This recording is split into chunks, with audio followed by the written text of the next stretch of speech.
j'ai décidé aujourd'hui, c'est de vous annoncer que je n'ai pas solution magique.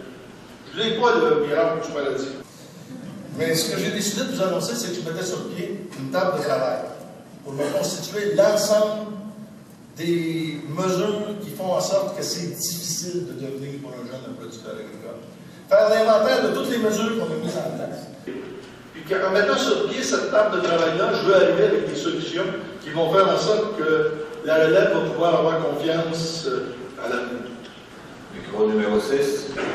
Oui, Paul Poignon, Chaudière-Appalaches, je suis très heureux, M. le ministre, de voir que vous êtes aussi préoccupé que les producteurs agricoles quant au bien-être de nos animaux. Puis là, la petite patente intelligente, j'ai trouvé l'étude avec laquelle vous avez fait référence tantôt pour dire qu'on était dans le peloton de queue.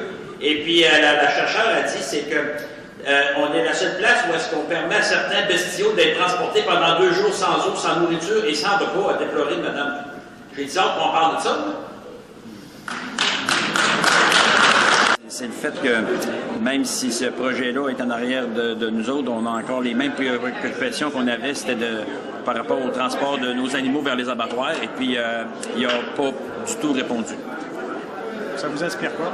Ben, je sais pas ce qu'on va aller avec ça. C'est comment est-ce qu'on peut développer de la production bovine dans la province, donner à nos concitoyens québécois de la viande de bœuf, alors qu'on n'a rien pour la traiter, on n'a rien pour les abattre et la transformer.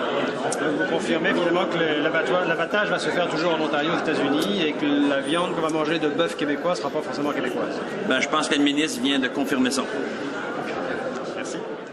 Je perçois qu'il y a un bon signal d'avoir du ministre de l'Agriculture. Un des éléments qui est important, c'est qu'il n'y a pas eu d'engagement d'aucune façon, sauf un élément qui est très important, de créer une table de travail justement pour connaître l'état de la situation au niveau des transactions agricoles au Québec. Ça, je pense que c'est un élément très, très important. Ce qui reste à savoir ou à définir, qui seront les invités à participer à cette table. Pensez-vous que le Conseil national agricole pourrait participer à cette table? On le souhaite ardemment parce que ça a un impact majeur au niveau de l'agriculture et au niveau de nos ventes.